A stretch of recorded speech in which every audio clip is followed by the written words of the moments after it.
Alors bonjour à toutes et tous, je suis Gwenaël Cinquin, dirigeant de l'ODL et créateur du Campus Club Formation, qui est un programme de formation et d'accompagnement dans les domaines des activités physiques et cérébrales au service du développement personnel et professionnel. Alors le campus sponsorise le podcast, les athlètes de l'entreprise. Je vous invite donc à vous abonner déjà à la newsletter du podcast pour recevoir en exclusivité toutes les personnalités, les invités qu'on a au fil de l'eau. Et bien sûr à noter ce podcast sur les plateformes préférées.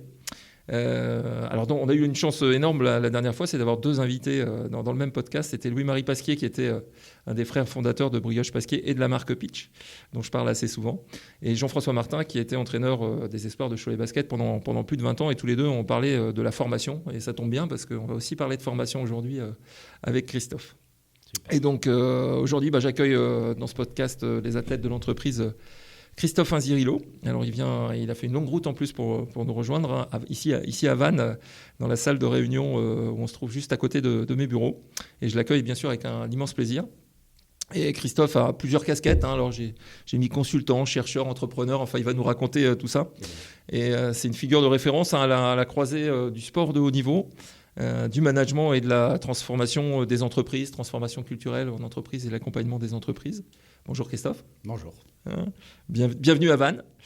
On va prendre le temps de manger à support avant que tu repartes vers Paris ou ailleurs. Et merci encore de ta présence. Alors, je te laisse te présenter en 2 minutes en introduction, et puis après, le jeu évidemment des questions-réponses jusque pour les 45 minutes en gros qu'on va passer ensemble. Parfait. Alors, je suis Christophe Inzirilo. Je suis né du côté du sud de la France. Donc, on ne dit pas Inzirilo. J'ai dit Inzirilo, c'est plus Inzirilo, pardon. Inzirilo, en fait, c'est italien. C'est D'accord. Sicilien même. D'accord. Donc, effectivement, je suis né à Marseille. Et tu connais, le sport de prédilection, c'est plutôt le football. Et j'ai eu la chance de jouer pendant 2 ans en semi-professionnel, c'est-à-dire aujourd'hui le niveau national. D'accord, voilà. Ok. Et j'étais le seul étudiant de mon équipe, évidemment. D'accord. Donc c'était des pros, les autres c'était des pros. Alors il y avait la moitié de pros et la moitié de semi-pros. Ok. Et on a été bien sûr entraîné par des grands entraîneurs comme José Anigo, beaucoup de gens du Sud qui sont aussi partis. Et qui font partie prenante de l'OM. Anigo, voilà. Donc c'est vrai que c'était un petit peu l'antichambre de l'Olympique de Marseille à ce moment-là. Et donc j'étais le seul étudiant, puisque j'étais à la faculté de pharmacie de Marseille. D'accord. Donc autant te dire que j'étais un petit peu décalé dès le départ, on va dire. Le pharmacien joueur de football. Voilà, ça faisait un petit peu... c'était spécial, mais c'est ce qui a donné toute mon identité professionnelle pendant 25 ans. D'accord. En fait. Okay. Puisque après avoir joué pendant 2 ans, certains de mes collègues sont partis à l'OM, à Nîmes, etc. Et moi, j'ai intégré l'EM Lyon, l'école de management de Lyon, et j'ai fait un doctorat en gestion des ressources humaines sur le développement personnel des managers. Qui n'a rien à voir avec le sport. Donc au départ, je suis un professeur plutôt de ressources humaines, de management des ressources humaines, plutôt axé sur le développement personnel, le coaching, etc. À cette époque-là, c'était assez nouveau. C'était 25-30 ans, surtout en termes de recherche.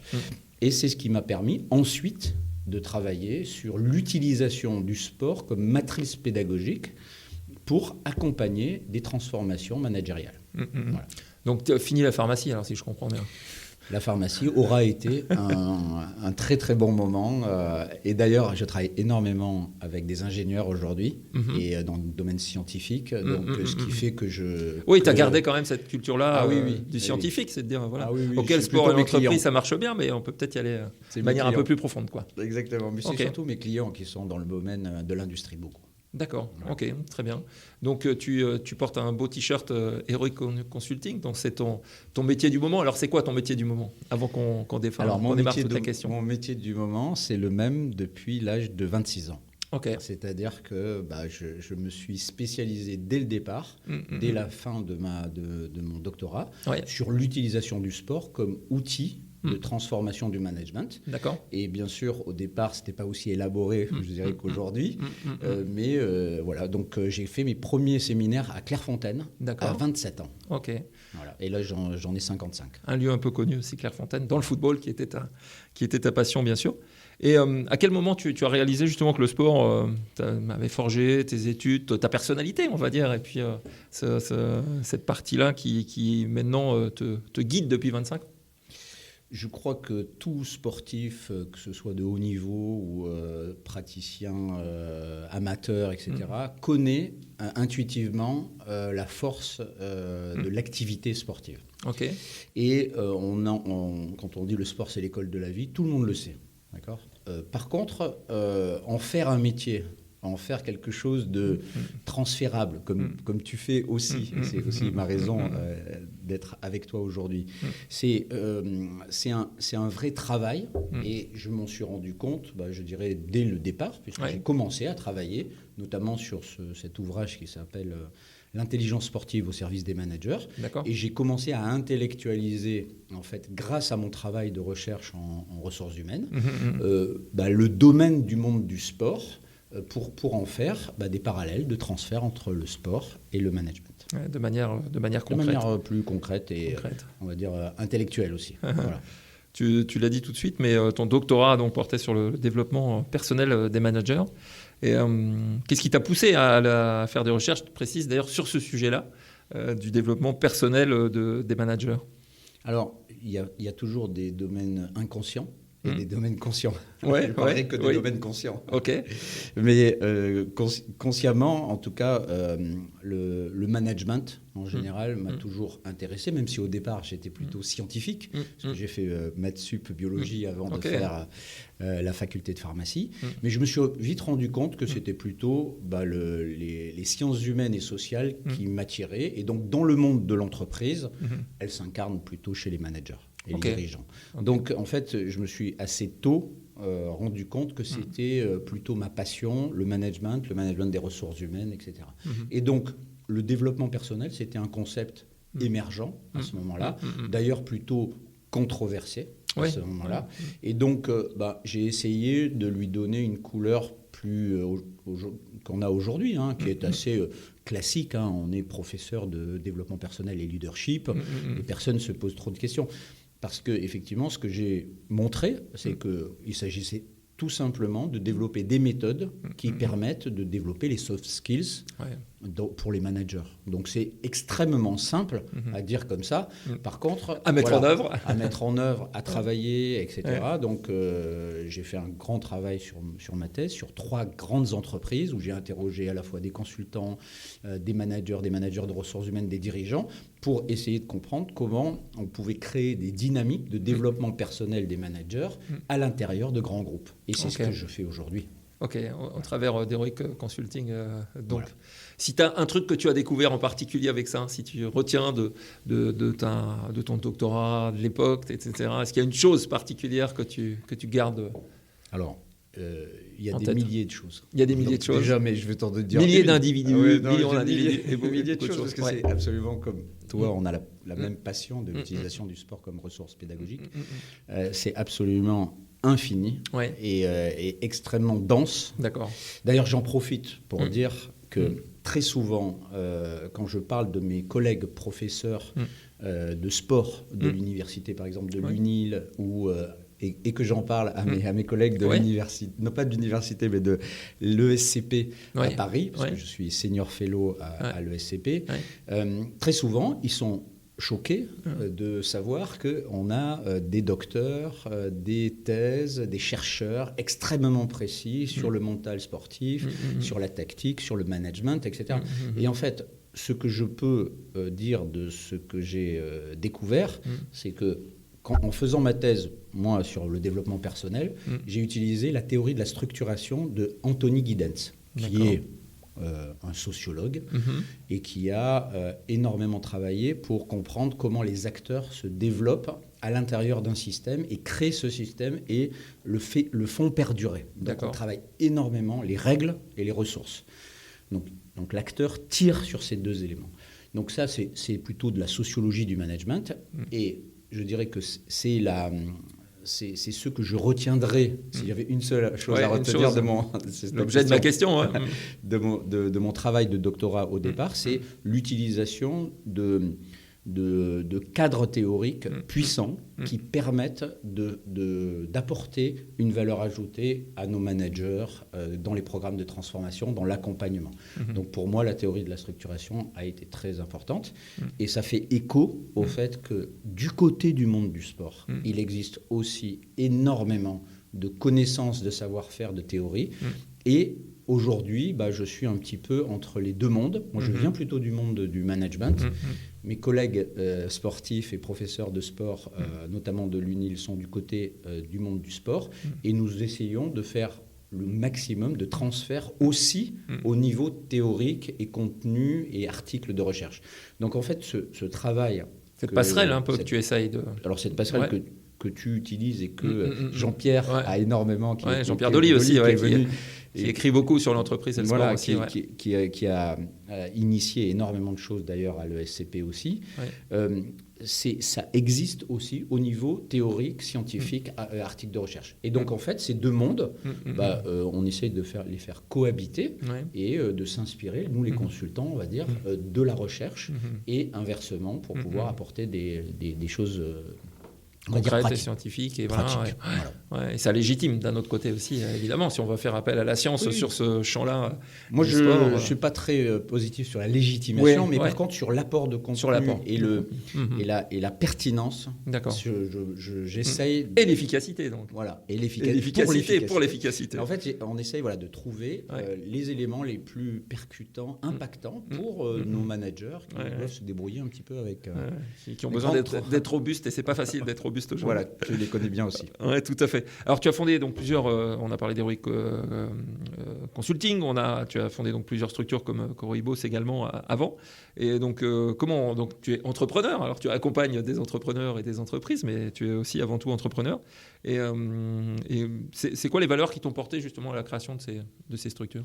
Alors, moi, je suis pas un entrepreneur pour être un entrepreneur. D'accord. Entre guillemets, ça ne m'intéresse pas du tout d'être entrepreneur en soi, parce que j'ai beaucoup d'amis qui sont entrepreneurs, qui changent de discipline, etc. Et ça ils adorent ça. C'est leur carburant. Voilà, c'est ça. Ouais. Alors, moi, je suis un entrepreneur pour une espèce de cause. Qui est le transfert sport et management. Okay. C'est-à-dire tout ce que j'ai fait à la fois d'ailleurs en tant qu'entrepreneur et aussi professeur, enseignant et chercheur, c'est pour une passion que je me suis découvert comme beaucoup de monde. Et d'ailleurs on essaie de fédérer au maximum, un petit peu comme ce que tu fais dans ton podcast. Et donc je suis un entrepreneur, c'est un outil pour moi de développement de ces connaissances, de ces savoir-faire et de cette vision d'accompagnement des entreprises. Je pense que je ne serai absolument pas du tout un entrepreneur de quoi que ce soit d'autre. D'accord, ok, c'est ta vocation. Voilà, on va dire ça. En fait, c'est un outil. Parce qu'aujourd'hui, effectivement, si on n'a pas cet outil-là, en restant que... par exemple dans le monde scientifique ou universitaire ou école de commerce ou en freelance, on a moins de possibilités de capter, de présenter une méthode, etc. et d'emporter l'adhésion aussi de personnes qui au départ se disent qu'est-ce que c'est que ce truc de transfert sport et management même s'il y a il y a beaucoup de speakers. Oui, de conférences, parce que tout le monde en parle. Mais après, entre en parler... Et mettre des choses en place, trouver des leviers, c'est encore autre chose. Mais tu connais bien le sujet. Donc, on connaît bien le sujet. On connaît bien le sujet. Donc, en 25 ans d'accompagnement d'entreprise, quel est le moment où la rencontre qui t'a le plus marqué ? Tu as parlé de ton début professionnel, à la fois sportif à Marseille, puisque tu es de là-bas. Et est-ce qu'il y a quelqu'un ou une rencontre qui a changé ta vision du management ? Le président de Bouygues Construction. OK. Pourquoi ? Parce que, pour te dire la vérité, on a travaillé pendant 8 ans sur le développement du management des règles de sécurité au travers du sport et au travers du rugby. Donc ça, c'est un peu mon travail de recherche qui a abouti à l'utilisation de la matière sportive et surtout de l'utilisation des règles et de la discipline dans le monde du sport telle qu'elle est réfléchie pour le transférer à des chefs de chantier. Okay. Et donc, on parle de personnes qui ne veulent pas s'asseoir plus d'1 heure sur une table et surtout pas écouter des consultants. Oui, bien sûr. Donc, il nous avait interrogés au départ et très sincèrement, notre président ne voulait pas trop entendre parler de cette méthode un peu bizarre. Ouais, je me doute, ouais. Donc, il est venu une fois à Marcoussis, on a présenté, on a fait les ateliers concrets, puisqu'il y a des ateliers concrets en salle et sur le terrain, comme tu connais bien. Et donc, à ce moment-là, il s'est dit, ça va parler à mes chefs de chantier. Et donc, ce que moi j'ai appris de lui, c'est que pendant une 30aine de séminaires, on a travaillé pendant 8 ans avec le groupe Bouygues Construction, pour modifier la culture de la sécurité, la culture de la prévention, l'utilisation des règles au sein de façon conviviale et positive au sein de la production des chantiers. Avec un risque énorme. Enfin, quand on est sur les chantiers, il y a du risque énorme. Il y a du risque. Ça, c'est clair, ça, c'est sûr. Et d'ailleurs, c'est ça aussi qui est intéressant dans notre travail de transformation culturelle, de recherche, etc., c'est qu'on a le résultat. C'est-à-dire que si on travaille bien, les indicateurs sont là pour nous montrer que à la fois les résultats, mais aussi des indicateurs en amont, parce que les ingénieurs sécurité aussi tracent un certain nombre de choses sur le nombre de remontées d'accidents, de presque-accidents, etc. Donc ils voient en fait, la réalité de ce que les changements de comportement individuels et collectifs se font. Ce que j'ai appris de lui, que j'enseigne à chaque fois à tous les autres directeurs, c'est qu'il est venu pour les 30 séminaires tous les matins, 15 minutes. D'accord. Il regardait les chefs de chantier dans les yeux. Il leur disait, je veux des séminaires avec Christophe et son équipe, etc., sur le sport et management, mais c'est vous, je vous attends et je ne vais pas former le management intermédiaire, parce que je sais que tout se passe sur le terrain. Et là, on vous a fait une pédagogie avec le sport, les règles, etc. C'est parce qu'on sait que vous n'aimez pas trop regarder des slides, etc., et que vous allez comprendre ce que l'on essaie de vous faire comprendre jusqu'à maintenant. Et ça, pour moi, ça a été un grand apprentissage. Parce que, effectivement, nous, en tant que consultant, coach, chercheur, on est un soft power. On est là pour influencer, faire en sorte que, maximiser les séminaires pour que les gens se souviennent, changent les comportements individuels et collectifs. Mais quand il y a le président qui vient et qui passe 15 minutes, il repart avec sa voiture. Entre quatre yeux, avec ses chefs de chantier, quoi. Il repart dans sa voiture au bureau, après au siège, c'était Marcoussis. Et il leur a expliqué le sens de ce que ça signifiait, pourquoi ils étaient là. Bien sûr que pour nous, le soft power, les consultants, les formateurs, etc., c'est plus facile et ça donne énormément. Et donc aujourd'hui, quand je travaille avec d'autres entreprises, par exemple, aujourd'hui, je travaille avec une entreprise qui s'appelle AGC Glace, qui travaille en Europe entière sur tout ce qui est donc les vitres, le vitrage automobile. J'enseigne en permanence à mes directeurs de s'inspirer de la méthode Bouygues pour savoir parler au moins 15 minutes à chaque séminaire et de récupérer ce qu'ils disent, parce que le changement de comportement dans le domaine de la sécurité, mais dans les autres domaines, il passe quand même par un ensemble de choses et notamment quand même l'implication de la direction. Tout à fait. C'est la première pierre, parce que les consultants pourront faire ce qu'ils veulent. S'il n'y a pas le patron qui est engagé sur le chemin de la sécurité, pour l'exemple que tu donnes, évidemment, et surtout avec des enjeux évidemment qui sont importants sur les chantiers du bâtiment que je connais un peu aussi. Alors, ça fait plus de 25 ans, là, j'ai eu la date de 97 en tête, là, mais quelque chose d'essentiel pour toi, apporté au monde de l'entreprise.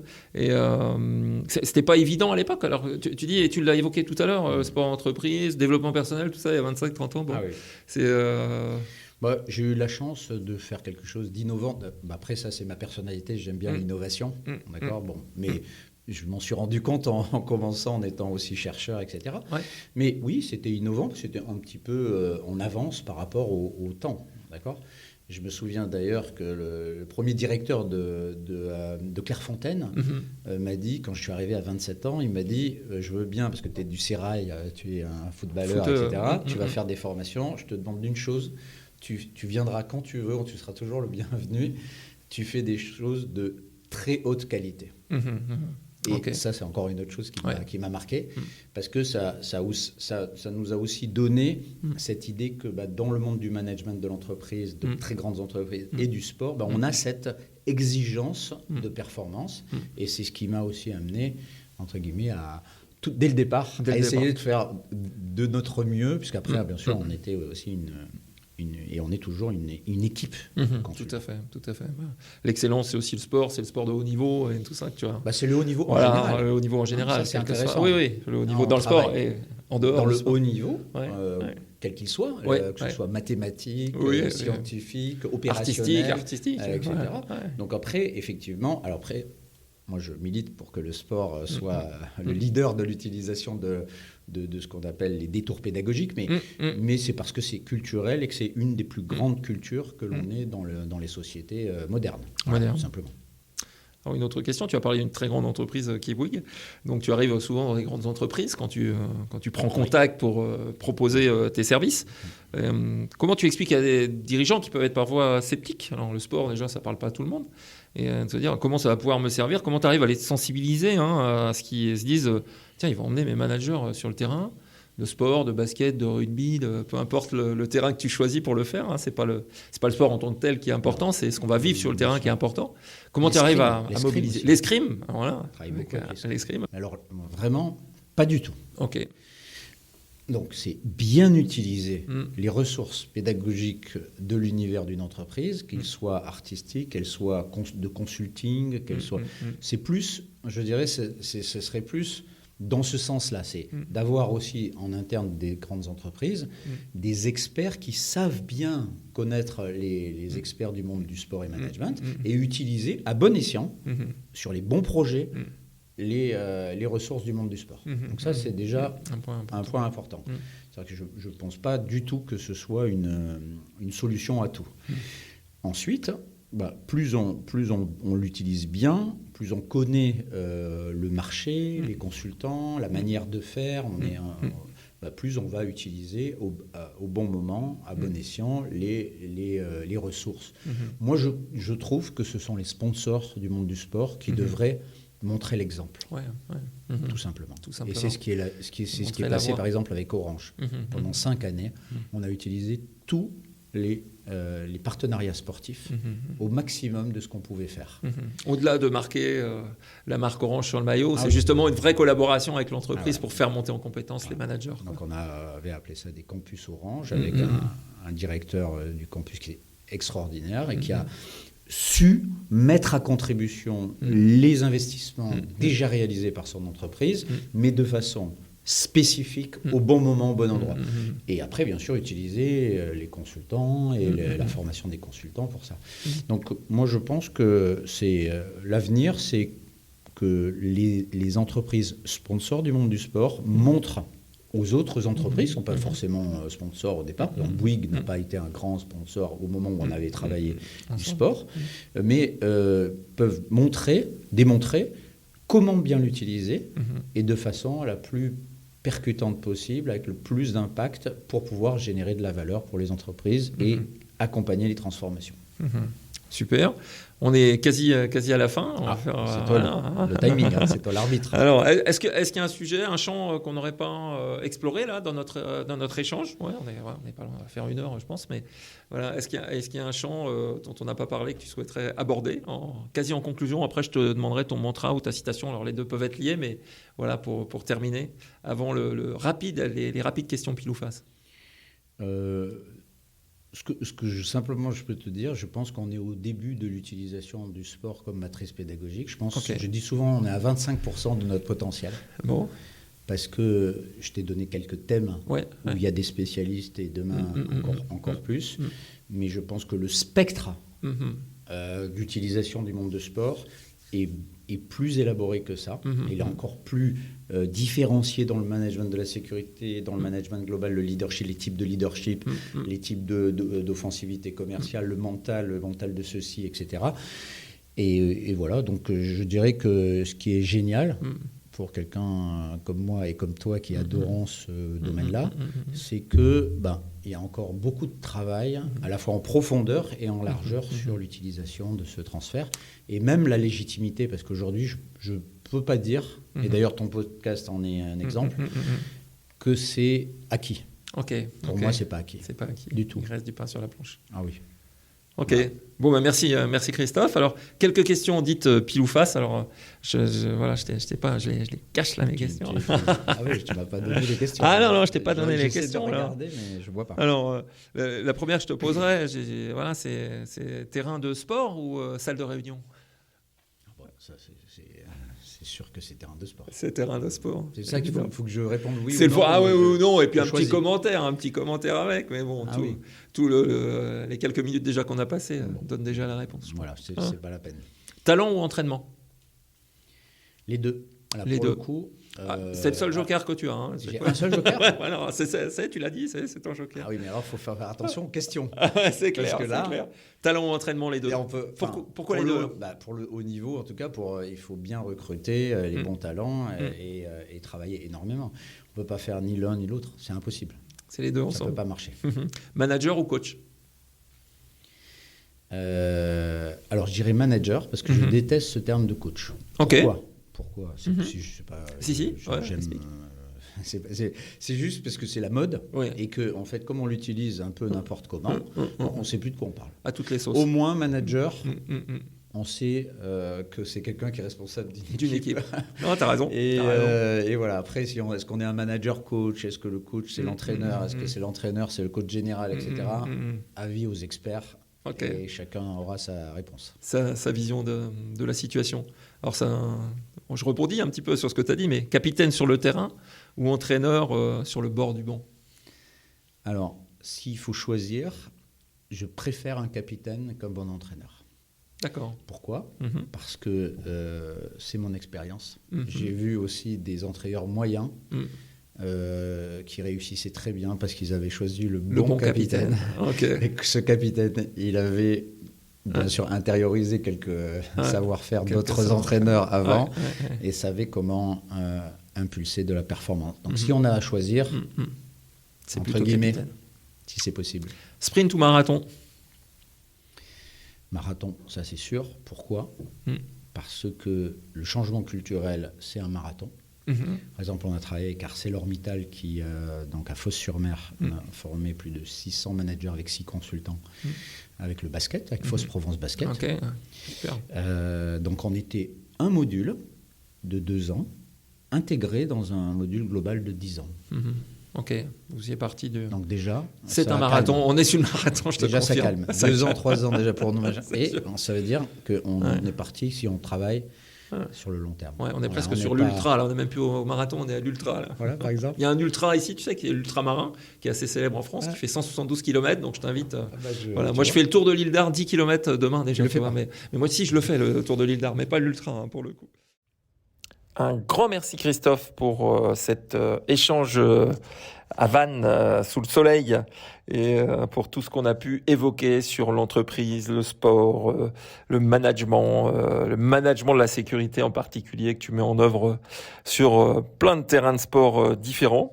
Bravo pour toute cette expérience partagée et je remercie tous les auditeurs d'avoir pris ce moment d'écoute avec nous et je vous invite, vous les auditeurs, à vous abonner à la newsletter du podcast Les Athlètes de l'entreprise pour recevoir en exclusivité les futurs invités et je vous invite bien sûr à noter ça sur votre plateforme préférée, que ce soit sur Apple, Deezer, Amazon ou les autres. Et je vous dis à bientôt au prochain épisode.